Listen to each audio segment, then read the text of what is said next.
Bonjour, nous voici pour un nouveau tuto sur les applications Microsoft Office 365 et aujourd'hui nous allons parler de l'application PowerPoint. Donc PowerPoint qui peut faire des présentations, on appelle ça un logiciel de pré-AO, donc de présentation assistée par ordinateur. Allez, c'est parti, on va voir de suite à quoi ressemble PowerPoint en cliquant sur le tableau de bord sur l'application PowerPoint.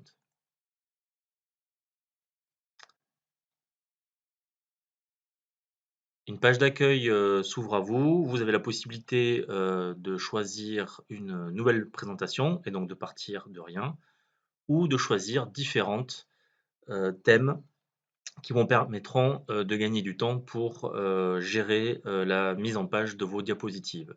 Alors aujourd'hui, le but, c'est de vous montrer un petit peu le logiciel. Donc, on va choisir une nouvelle présentation et donc partir d'une page vierge. Donc voici comment se présente PowerPoint. C'est la version en ligne. Vous avez tous cette version à disposition depuis votre tableau de bord. Pour utiliser PowerPoint, il suffit tout simplement de rajouter des zones de texte dans la diapositive ou d'insérer tout simplement différents objets comme du son, des images, de la vidéo ou des formes et schémas différents. Donc on voit tout en haut le nom donné à ma présentation qui pour l'instant s'appelle présentation. Donc je peux la renommer tout simplement en cliquant sur présentation et je vais l'appeler par exemple ma présentation sur PowerPoint. Et j'appuie sur entrée. Vous voyez que immédiatement c'est enregistré. Il n'y a pas besoin de cliquer sur fichier enregistré sous ou quoi que ce soit. Alors justement, cette présentation, où est-elle enregistrée? Eh bien, on voit qu'elle est enregistrée sur le OneDrive. Donc ici, c'est le OneDrive de Élève Test.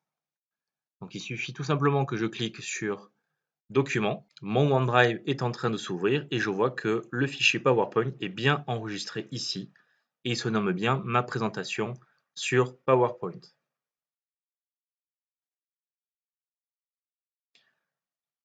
Il suffit de cliquer dessus pour l'ouvrir de nouveau. Alors, ce que nous voyons au départ, c'est donc deux zones de texte.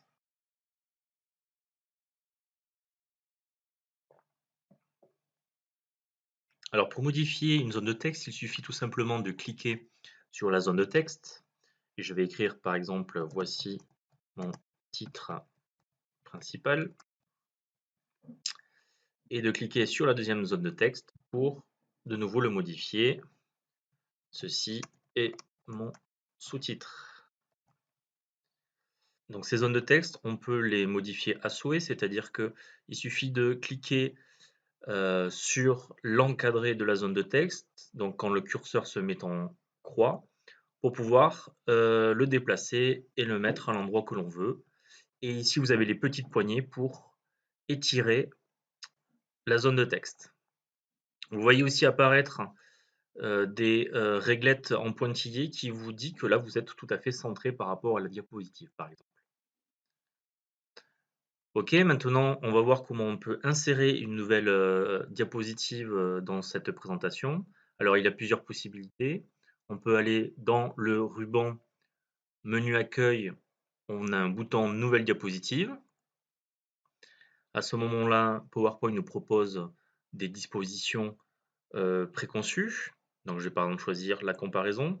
Ou bien, autre méthode pour insérer une nouvelle diapositive, on va aller dans le menu insertion du ruban et cliquer sur Nouvelle diapositive. On voit que ça fait la même chose. Ou encore, tout simplement, en faisant clic droit, Nouvelle diapositive. Alors, dans cette diapositive, on voit que PowerPoint nous propose différentes insertions d'objets. Donc ici, c'est un tableau. Ceux-ci, ce sont les objets Smart Art que je vous conseille d'utiliser car ils sont très intéressants. Ou tout simplement une image que vous avez sur votre ordinateur ou dans OneDrive. Une image que vous voulez insérer depuis le web. Ou encore une vidéo. Alors, on va voir en détail ces différentes insertions. Première insertion, donc le tableau. Il suffit tout simplement de cliquer sur le tableau. Il vous demande le nombre de colonnes et le nombre de lignes. Donc je vais modifier. Je voudrais par exemple tout simplement un tableau avec 2 colonnes et 2 lignes et j'appuie sur OK. Donc on voit que PowerPoint m'a inséré un tableau. Il suffit de cliquer dans les cellules du tableau pour pouvoir y insérer du texte. Dans le ruban, quand je vais dans Tableau, j'ai plusieurs options, comme par exemple la possibilité de fusionner 2 cellules entre elles. Pour cela, il suffit de sélectionner les 2 cellules, puis de cliquer sur Fusionner. Et là, vous voyez que je n'ai plus qu'une seule cellule en première ligne. On peut évidemment modifier l'aspect du tableau et avec les poignets, l'agrandir ou le rétrécir. Deuxième possibilité, on peut insérer des objets Smart Art. Alors, les objets Smart Art, ce sont des schémas préconçus par le logiciel que vous pouvez modifier à souhait. Ils vont être très utiles, notamment pour la présentation de vos rapports de stage. Ces schémas ont l'avantage d'être très visuels et de pouvoir expliquer très facilement des concepts qui sont parfois un peu abstraits. Donc voilà, l'insertion Smart Art vient de se faire. Je n'ai plus qu'à cliquer sur la zone Tapez votre texte ici pour modifier mon Smart Art. Chaque point correspond en fait à une zone du schéma. Donc par exemple, ici je vais expliquer une idée.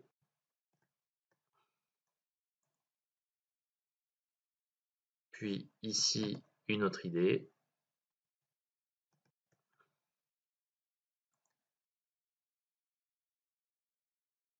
Alors pour modifier l'aspect de mon objet Smart Art, je vais faire un clic droit sur l'objet et je vois que dans Disposition, j'ai différentes possibilités.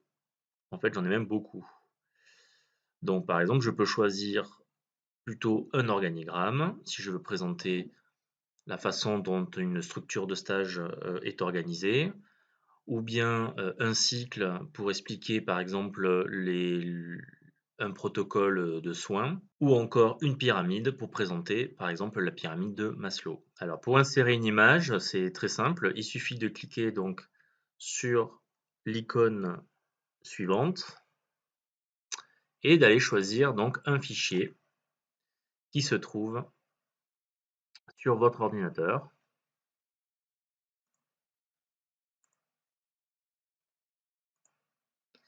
Et vous voyez que l'image s'est insérée à l'endroit où je voulais qu'elle soit insérée. Je peux de nouveau, en jouant sur les poignets, l'agrandir ou la rétrécir. Et sur la flèche en forme de cycle, je peux la faire pivoter vers la gauche ou vers la droite. De même, si j'ai trouvé une image en ligne intéressante, je peux cliquer sur cette icône-là pour pouvoir insérer une image qui se trouve en ligne.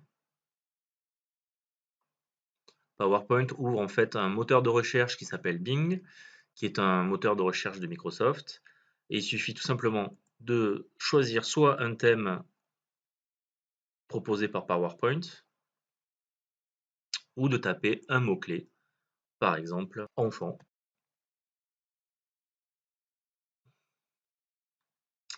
Et je vais choisir par exemple cette image pour présenter une structure de type crèche.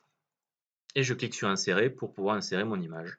Et vous voyez que mon image s'est insérée. Ok, donc voilà un petit peu quelques éléments simples pour débuter avec PowerPoint.